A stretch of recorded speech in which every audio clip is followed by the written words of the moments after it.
Kicking it with Notorious K. We gon' vibe in the glorious way. Kicking it with Notorious K. We gon' vibe and have a glorious day. Right here in the A. Running through these little streets all day. Showing love, that's the A-Town way. That's the A-Town way. Smoking blunts with my peeps all day. Bitches young in WA. From 5 to 6, just a piece of your day. Come and chill with your boy NK. Me and my crew sending news your way. From east to west, north to south, we in the streets all day. From hot topics to gossip to hot news. He got people out here blessing them, yeah, he hot too. The gang chose me and yeah, I do. Used to be the underdog, but yeah, I grew. You hear about lessons in life, but I'm proof. See a lot of faking around, but I'm the truth. Like OJ, niggas know I got the juice. Even if found niggas know I got the youth. I shoot a shot like bitch, you know I had to shoot. I plant them seeds so niggas know I got the root. Before you came, man, you know he had to lose. If it ain't about the money, man, you know he got a scoop. Kicking it with Notorious K. We gon' vibe in the glorious way. In a glorious way. Kicking it with Notorious K. We gon' vibe and have a glorious day.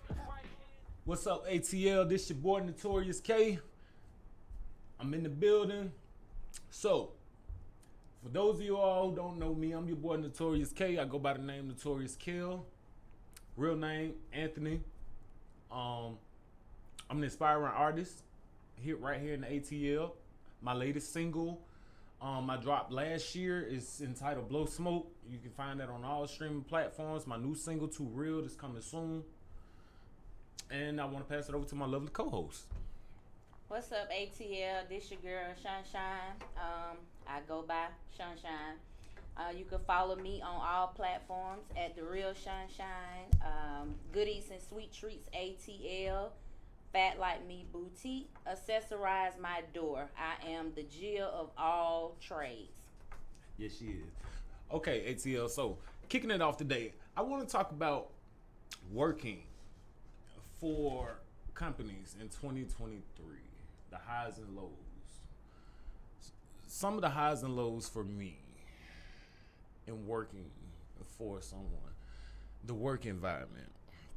I hate going to a job and the energy is off. Like, there's no type of camaraderie with the coworkers. There's no structure with the work. What am I trying to Work say? setting. With the work setting. Thank you. I'm so trapped in words. And management. The management is real poor. I feel like a lot of times when you go to a job, you know, like, you're looking for more than just a way to pay your rent. You know, you're looking for a safe haven. You get what I'm saying? Somewhere where you would want to potentially build a career. But I feel like in a lot of jobs today, you don't really get that. Oh, I wanna have a career here, Phil. A room to grow. You don't feel like you want to grow. Well, for myself personally, being in corporate America, I know the feeling that you speak of, but also playing devil's advocate. I always tell my son and my nephews, like, sometimes you don't get that push, and sometimes that just happens. We are not our ancestors. We don't stick around on jobs that don't serve us a purpose, right. And especially for y'all younger people. Like, I'm the last of the generation that probably would have time in on a job. Okay. Y'all will work a job a week, and the first time it don't go how you want it, you walking out, and you don't care. And come January of the next year, you got 50 W-2s. You don't even know where you don't work. I kind of feel guilty towards that because, honestly, I've never really been at a job for a week per se, but I give a job like maybe like 2 to 3 months. 2 to 3 months. Kind of fill it out, you know, see what it's gonna be about from the, you know, the money aspect. Now, if the money's paying good, I noticed that I'm a little bit more prone to accept putting up with certain things a little longer before I just clock out. But two, one of my biggest things that I have, and one of my biggest problems that I have with being at some of the jobs is they will allow the good workers to work themselves to death while all of these other employees are sitting here, they're untrained, they're not trying to get the concept of what the job is, they're in here collecting a paycheck, but I'm supposed to follow all of the corporate rules. I'm supposed to do everything the correct way you want it with a sense of urgency and all these things. And I'm just like, why not want that for all of your employees? Why do you just expect that from certain ones? And I feel like, they do. I just think that we are impatient, so we looking for like, hey, Ray ain't doing his job, but I'm doing my job. And again, I always tell my son and my nephews, because the men have it bad. I always say, somebody is always watching you. Yes, ma'am. You may not feel like they watching you. You may not feel like you getting your kudos, but somebody is always watching you. Yes, ma'am. And at the end of the day, you can't be responsible for the 20 other people that ain't doing their work. You do your work, and what you do is going to pay off. It may not pay off right then, but it's going to pay off. If it don't work out for you, then I say leave. I respect what you just said, because I had a friend of mine. Well, the first part, when you mentioned that you just never know who's watching you, I had a good friend of mine when I was working back at Chick-fil-A. That's actually how we ended up being cool, because I had been working there, I say about a couple of months, and everybody was getting promotions, they was getting raises, and I was like, I feel like I'm just really working like a dog. And I just had this mentality that I was just like, well, they ain't really, I'm gonna keep doing me, but I'm not really expecting, you get what I'm saying, them to, because it's like, it's very rare at jobs where they pay attention to me. And she stopped me. She didn't know me from a can of paint. She stopped me. She was like, yo, stay away from X, Y, and Z, and, keep doing what you're doing.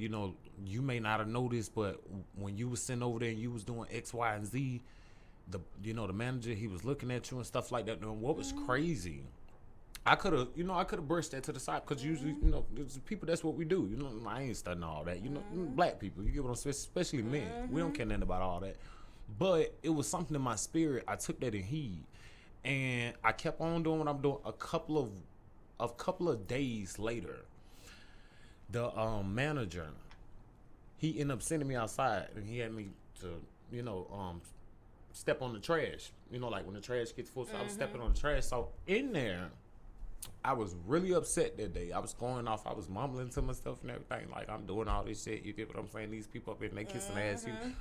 But the man walked up to me out of nowhere, and he was like, hey, how you feeling today? And I was still in that little feisty mode. I'm just like, what the hell he want? You get what I'm saying? But he was like, I know that you may feel that your work goes unnoticed. He said, but I want to let you know that when you look at your check, you'll see a little extra on there. He said, because I gave you a raise. But you know what's so crazy about that? Not only did he give me that raise, the next check after that, I got another raise that he didn't say anything about. And from there it was up. And guess what? And you didn't even have to do the management part, because sometimes that just be God's way of saving us. Like, you may not be cut out to be management. Everybody ain't boss out of job material. Yeah. You boss now, I like right? You said that, yeah. You boss now. Shout out to that could have been your saving grace. Like, if you was doing all these hours at Chick-fil-A, managing the place, opening up, closing down, how would you have a chance to do this? I think that's true. That was one of the reasons why I wanted to step out on faith, because I got to the point where I was like, I'm killing myself at these jobs. I'm working real hard, and I don't have any time to work on what I really, really care about. I've never really, really, really cared about working for anybody. I've always had this mind state like I'm gonna make it. I'm gonna be a boss, not because I want to tell people what to do, because I want to make a difference. I see so many jobs doing it wrong, or so many places getting it wrong. You just want to get it right. You want to show people that it's still places out there. You get what I'm saying? And it's still good people that you can work for and with. customer service. What do you think about the customer, mainly in fast food? Horrible. I hate going to a place and with the inflation and all the prices and stuff going up, I hate going to a place and my food is not up to par the way I want it to. The staff has attitudes about it, missing items, you name it. You know, Yep. understandably as a customer, I've worked on both sides. I've been a customer, I've been in the field. Honestly, I feel both pain, but one thing that I do want to say is like, why is it that I'm speaking of our race, why do we go out and we apply for jobs like McDonald's That we and don't Chick-fil-A? want. We know we don't want these jobs. They're very, very specific about the stressful situations. We get these jobs, they tell us how much they gonna pay us, and we still get on these people clock. I ain't doing all this. I ain't doing all that. Yeah. They ain't even motherfucking paying me enough. Yeah. You knew that before you signed Before up you for signed, this yeah. job. But true. you want me to deal with it. I'm supposed to be the one that sucks it up. It's like, no, you suck it up. You do your damn job. Yep. What you're being paid for. Let me tell you, I did a reel not too long ago. After me and Travis had left from walking, we had been on the track. Mm-hmm. So the belt line. Okay. So Publix, we park in the Publix parking lot. So we gonna go in Publix and get sandwiches. Mm-hmm. Well, you know, Publix is normally like top tier customer service. I love Publix. Long gone are the days. The lady told us the next time y'all need to get in here earlier. Are you serious? I started laughing. I At said, Publix? yeah. I said, I know you didn't just say what I think you said. And she said, yeah, we close at 10. I said, but long as that door slides open and let me come in, Right. then you're open. That's crazy. Like, it was terrible. And then that's another thing that gets me. It's like they have the managers that they set in place. A lot of times the managers are worse than the employees. And it's like, this is who you choose to run your place. I feel like nowadays jobs like that are hiring for convenience. They are. Not Because you can't to get grow. too many people. So, I'm sorry, I didn't mean to cut you off. No, you cool. You cool. I think what happened was when COVID came into place, it gave a lot of us a chance to step out on faith and start businesses. Exactly. So when these jobs open back up, they couldn't get employees. I So think, and now then it's if like, you notice, let's talk about that. If you notice, it was like the people were dreading going back to work. they Like was getting all that money. they was, and keep in mind, I get it. I didn't get any. I didn't either. And I'm not, I was and, still and, working. I'm not, and I'm not mad about that. You get what I'm saying? I'm not salty. mad about that. But what I will say is this: when it was actually time to go back to work, the attitudes that the other side received, like the me and the yous, and it's like, it's not my fault. And I've still had to work. receiving. I've had to work through this whole time. The It's like whole nothing thing. is different for me. But now that you have to come back to work, you have to come back to that job that you told kiss your ass. Exactly. You have to come, and it's usually those same people that was once working in there. Yep. That you see back in these same places. It's like that money don't ran out you back with this same attitude. It's like in that time you would have thought, and I'm not mad that I didn't receive them, but I'm mad for those that received them and didn't do anything great with it. Do anything productive. That's what I'm mad. I'm never mad about the scammers. My whole thing is just do something. Make it make sense. But keep in mind, some people, not everybody, but some people did actually need that. For some people, that was a big help, like to get them ahead where they were already behind. It's some people that still have not recovered from COVID. You know, like with bills, financially, still getting put out. It's crazy. Like we are literally in a recession. Like, and then the crazy part about it is one of them things that they don't really want to talk. Like this morning, they talk about the inflation, but I physically don't think the media and the news is really copping to the fact that we literally are broke. Yeah, they not. Like we broke. Everything is high, and I don't. Do you think the current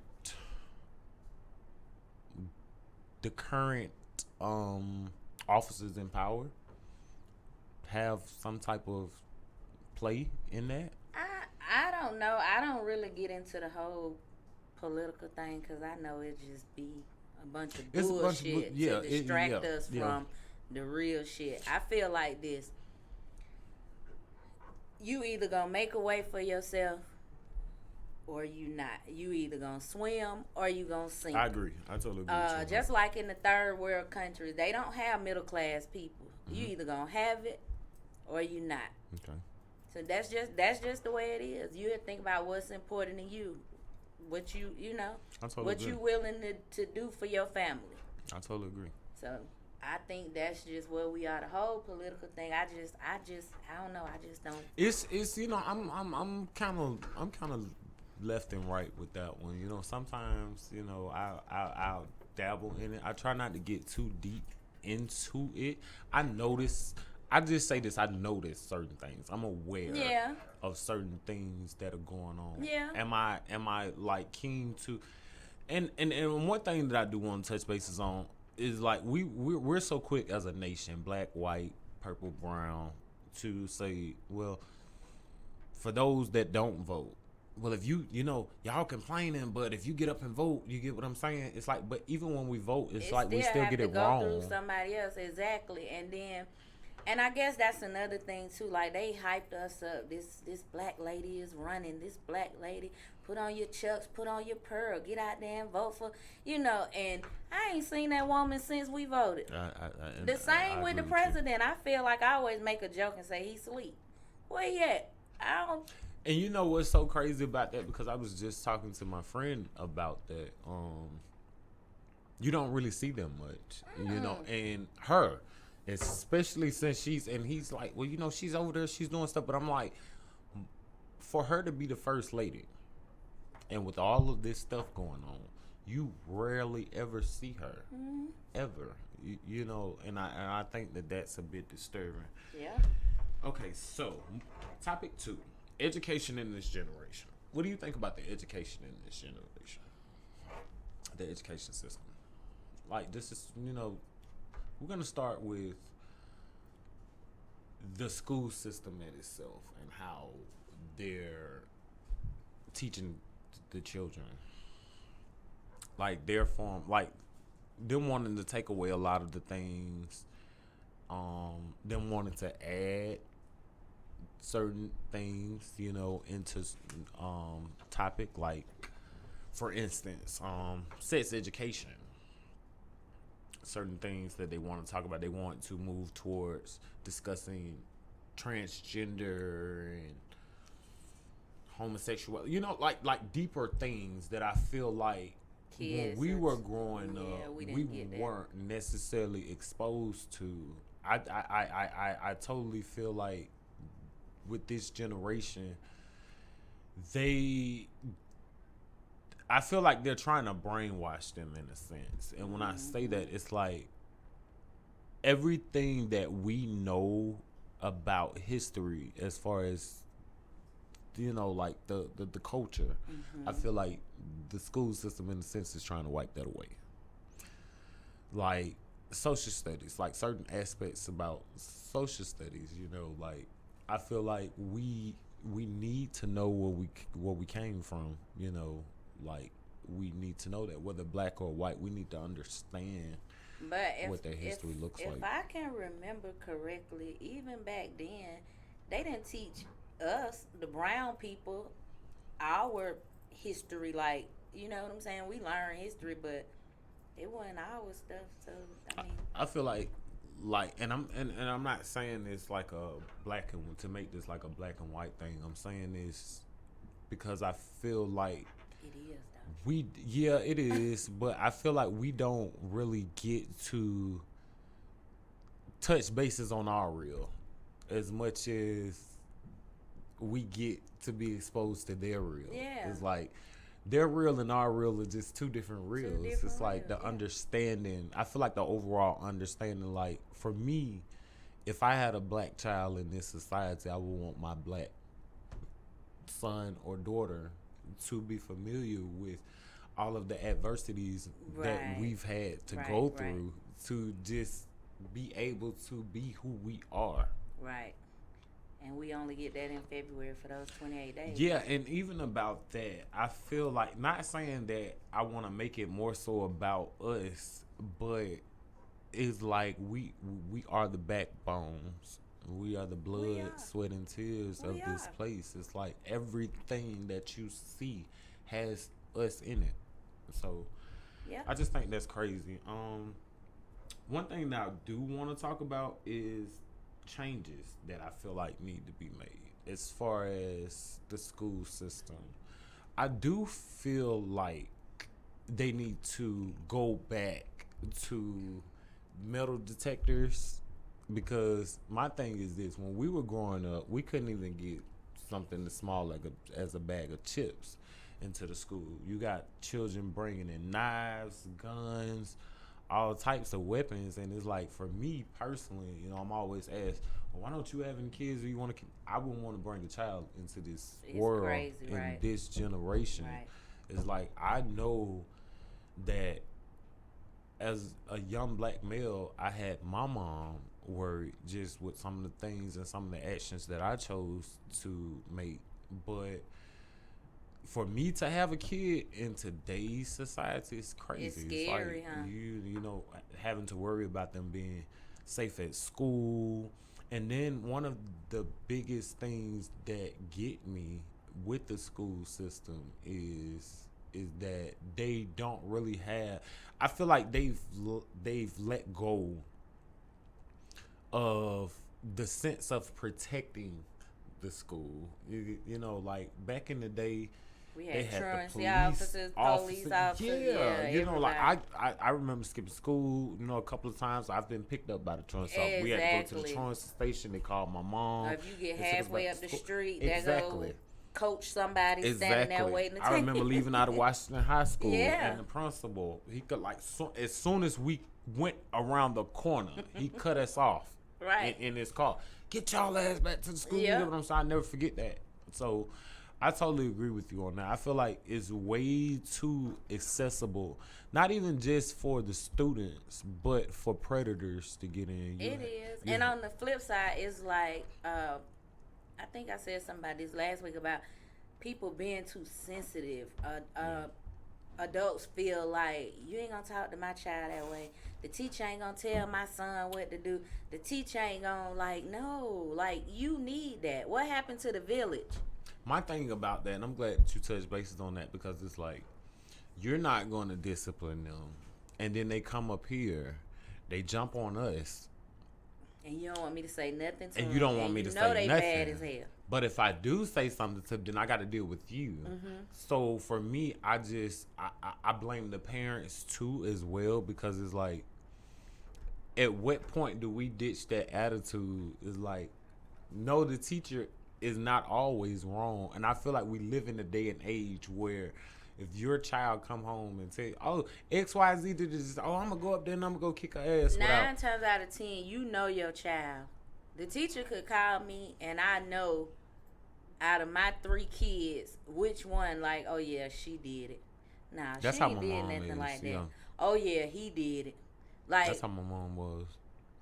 It's like, my mom was not that parent. Oh, I'm going to come up here. I'm going to come check the teacher. Like, my mom, she's going to get down to the nitty gritty. To the bottom of it. Like, I'm not going to take the teacher's side over my child, but I know my child. I'm going to listen to my child, and then I'm going to tell them, no, you did that shit because you do it at home, so I know you did it. I feel like a lot of the parents, they're in denial.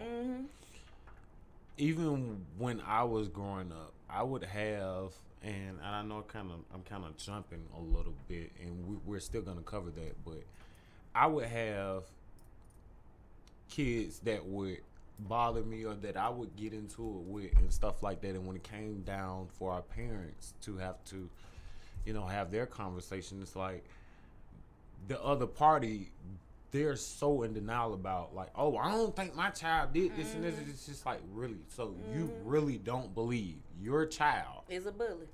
Like your child, the one that you have to talk to the most, the one that you stay having to come up to the school behind, you really believe like your child didn't do this. So I definitely feel like at some point the parents need to take accountability too as well. And it's not necessarily like saying that makes you a bad parent, but I feel like the parents in this day and age are a little bit more fearful when it comes to discipline their children. I don't know if it's because, you know, you don't want to have that that stigma like you were like your mother.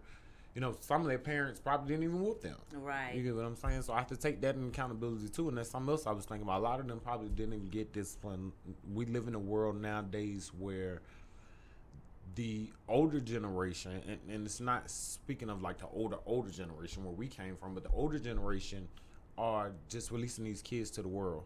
They're going out, they're having kids as kids, they're still growing, they're still trying to find themselves, and now these new kids are suffering because they don't have any guidance. They don't have any you guidance. have their parents that's still searching for the guidance that they didn't get beforehand.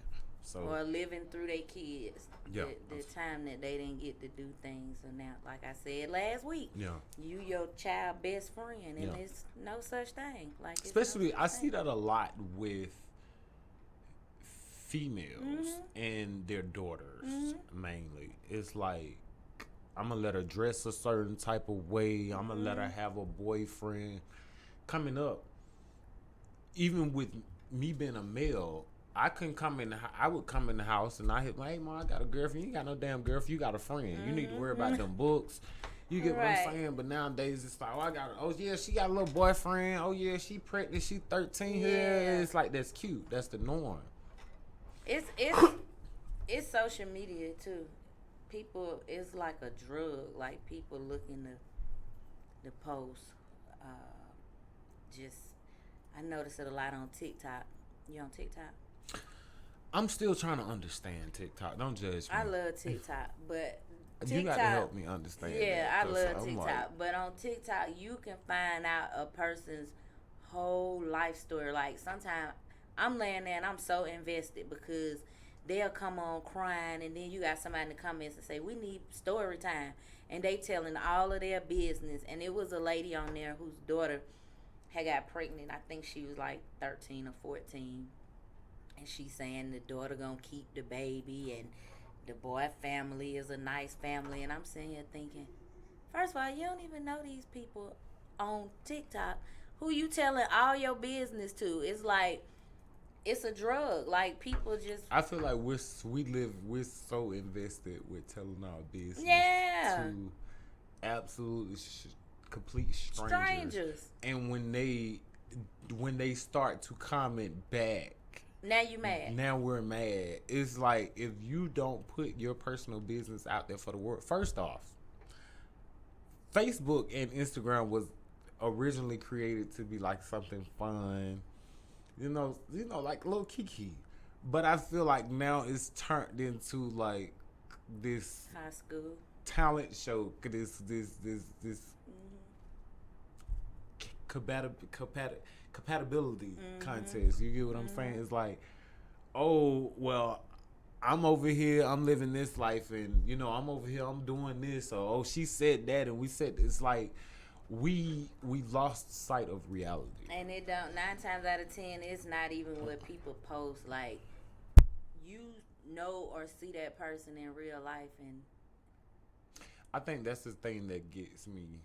That's the reason why, like, even when I was at a up, I used to have friends like, well, why you don't post this and why you don't post that? Because it's like, it's not for everybody. It's not for everybody. It's like, exactly. I could very well be a millionaire right now, but you would not know that, because I'm still going to keep in mind, and I'm not ashamed to say this, you might catch me in my dirty white Air Force Ones, but you got to understand the type of person and the type of mind state that I have. I'm working No, you 24/7. human. Like nobody gonna be like that all the time. Like me, that's what anybody. Well, you got some people who don't care. Like me, my whole content thing started because of the whole Facebook was paying, but then they stopped, right? Yeah, so I got on that at the last minute. Yeah, me too. But my whole thing has always been like food, restaurants, fashion, stuff like that. So it never changed. I just started giving more because Facebook was paying and that type of stuff, and I was trying to build up my content, and then it stopped. So now it's like we're gonna have to create some other type of avenue, to get this money. Just I think that's what it is. It's about having a lifestyle. I feel like we're sweet, not us per se, but I mean just this era of life. We're so concerned and so consumed with just having a lifestyle, or at least portraying that we have a lifestyle. Right. And see, I'm more so on the low budget, nice lifestyle. Like me, I see people, they post the Gucci and the Louis and the all the expensive stuff, and me, I always try to show people you can do this on a budget. Yes, that's one thing I thank my mom for. No, yeah. I'm sorry. No, that's okay. That's one thing I thank my mom for, and I did wanted to compliment you on it, because my mom, growing up, we didn't really wear, and I know when I say this to my mom, sometimes like she feels like I'm really just being a bitch about it, because I mention it a lot, but it's not in the way that she probably would think. Sure, I would have probably wanted to have some name brand things when we were growing up, but I feel like with me being an adult now, I'm a little bit more receptive of the fact that, like, my mom genuinely, she bought us nice things, and they weren't like, we really did not have a lot of name brand like that for a long time. It's like, I think I got my first real pair of name brand shoes when I was in middle school. But hold up, let me stop you right there. Everything is a name brand. It may not be a known name brand.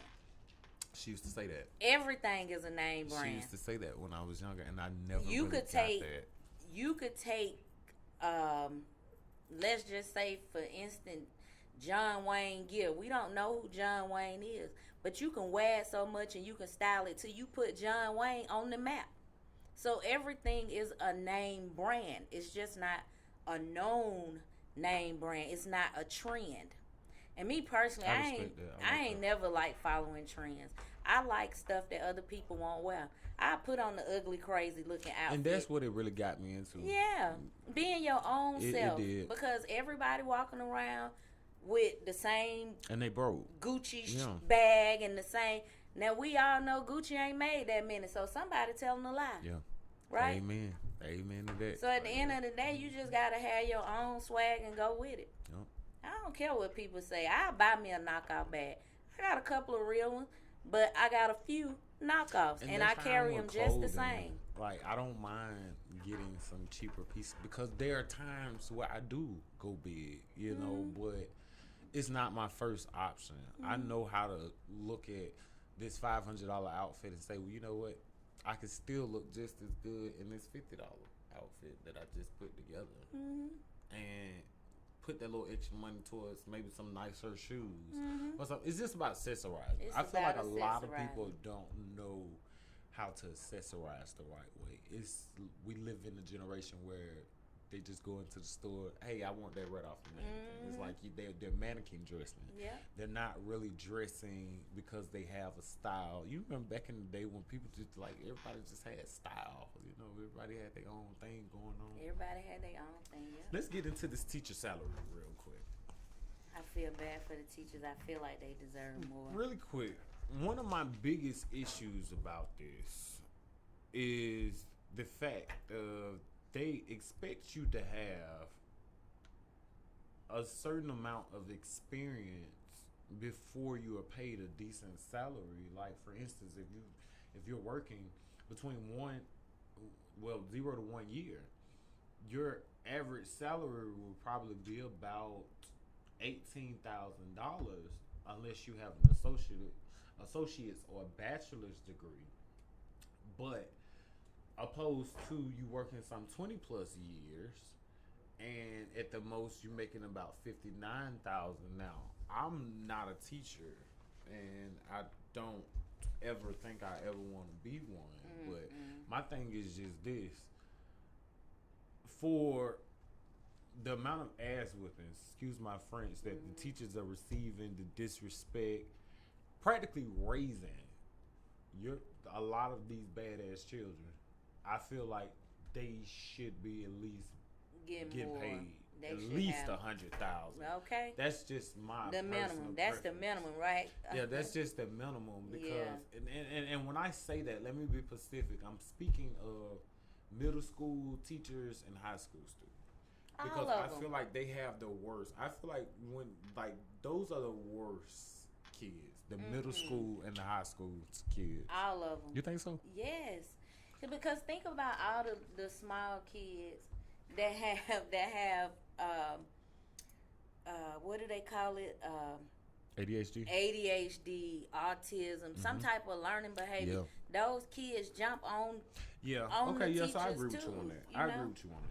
I totally agree. Like at least middle school and high school, if they know you can book and just lose your job, but them little kids. I feel like they need avenues for that too. It's like the teachers need protection for them. It's like I didn't sign up to come to my job and to be jumped on by a child.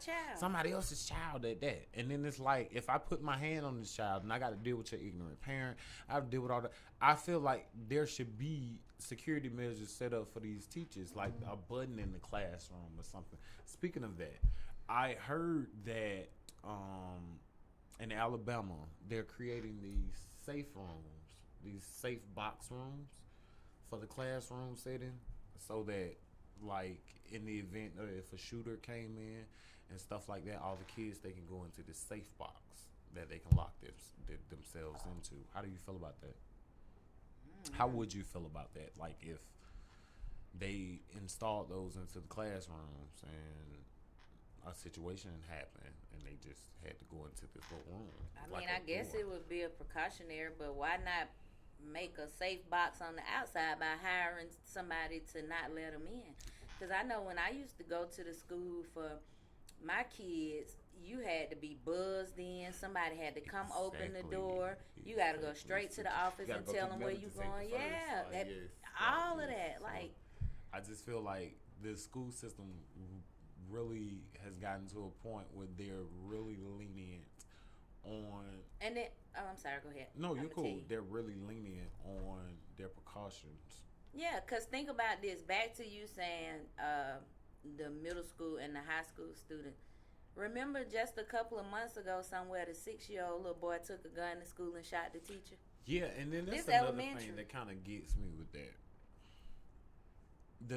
The parents with those situations, like, how do you just leave a gun? How do you leave a gun or guns, weapons laying around? You know, I used to hear about things like this when I was growing up. You know, when I was little,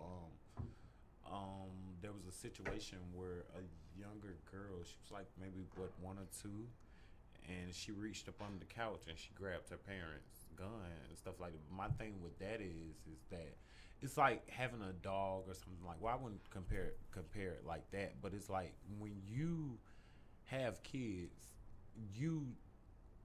I would think that it's your natural instinct to just like, I need to be more careful. It is. Like when I go visit my grandkids, like I carry my gun with me everywhere. But when I go visit my grandkids, I always make sure I take it off of me or out of my. But my grandkids like to go in my purse and look for gum and candy, so I make sure that's the first thing I do. Like for me, it's natural. Like it's. If I know when I pull up, take that out your purse. Because I know what they going to do. So you would think that, you would train yourself to do these things. I understand that stuff can't happen, but for the most part, you should just, like you said, you should know. Okay, so I want to move on to something real quick. Bullying. Bullying in the school system. I feel like there should be an avenue for kids that are being bullied to speak out, and have some type of protection for themselves. Like growing up, I was bullied a lot when I was in middle school, and I would go, to the administrative, whoever I could, like of a high authority, and I felt like I really never really got the justice that I truly deserve. Like they yell at them, maybe put them in ISS or something like that, maybe even suspend them for a day or two. But then it's like, okay, and they come back and they do the same thing, and for me, it got me to the point where I can admit that I dreaded going to school because like I was bullied from about everything, from my head to certain clothes, the way that I talk, what I did, just a lot of stuff. So that pressure alone has caused me to suffer with social anxiety. So 95% of the situations that I enter into with anxiety, because I'm like, I don't know whether or not I'm being judged, or just anything, like my mind goes all types of different places. Let me ask you this: Do you see any of those people now that once bullied you? All the time. And what is it like now? They nice? No, I mean, well, they cool. It's they're friendly. They speak to me and stuff like that. But yeah, I mean, what was the reasoning though? Just because? Just because. It's like people picked on me for things like my head. But a lot of times it be an insecurity in those people. So let me tell you a situation that happened with me when I was in middle school. My mom have always dressed me and my brothers nice, always. And I used to get bullied in middle school. I guess you can call it bullying. Back then, I don't know what I called it. But I guess if you think about it, it was bullying. To the point where my aunt had to come to the school, and we had a meeting with the principal and the girls that were, harassing me every day. I call it harassing or whatever you want to call it. It all boiled down to, I think I'm better than them because I dress like this or I dress like that. A lot of times it just be an insecurity. I totally agree with you on that. Okay, so would you like to move on to your restaurant of the week? Yeah, let's talk about it. Okay, so TT's restaurant of the week, ladies and gentlemen, is the Rooftop LOA, Midtown Atlanta. We got a clip. Do we got a clip? Got a clip? Okay. So we don't have that clip right now. Oh, okay. We don't have the clip right now, but moving on, I want to talk to you about the 16-year-old Atlanta student and family friend. Well, I was told that it was his uncle that died in the spring break swimming tragedy. Yeah, this was so sad and unfortunate. That really stuck out to me because of the simple fact the young male and his coach were, they were out, they were trying to save, other kids, and that they both lost their life in the process, especially the coach and things like that. And I definitely want to send my deepest condolences out to their families and stuff like that. I also wanted to mention, but I don't have the exact location on me, but a memorial service will be held for the uncle real soon. If I'm not mistaken, I think this Saturday a visual will be held for him. I will be reporting back on that real soon. Moving on to my next story, a woman was found shot to death. Well, a transgender woman to be exact, was found shot to death in the Southwest Atlanta apartment complex at the Hidden Hollow Apartments on Fairburn Road. The police are not sure whether or not this was a targeted incident based upon the individual's sexuality or not.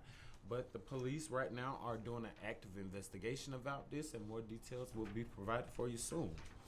Now, as closing,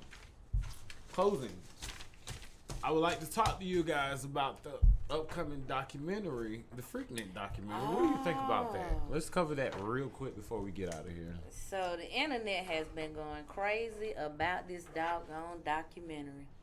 What do you think about it? I'm just waiting to see.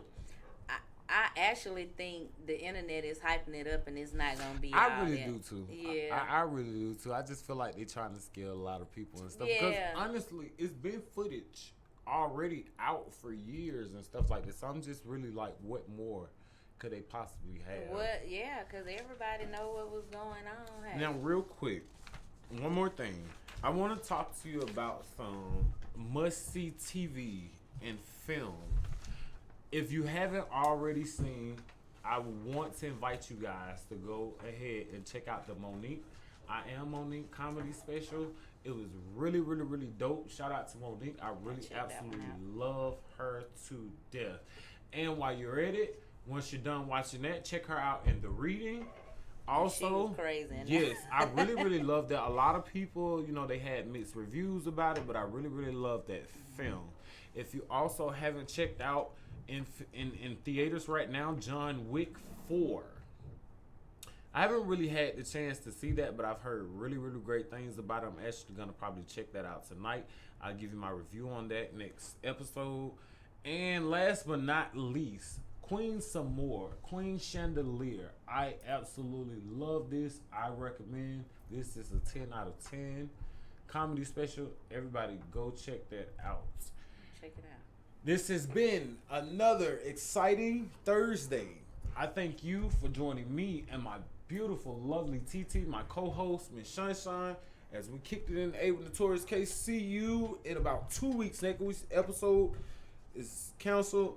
See you in about 2 weeks. We're coming big. Peace up. A-Town down. Single coming soon. Kicking it with Notorious K. We gon' vibe in the glorious way. In the glorious way.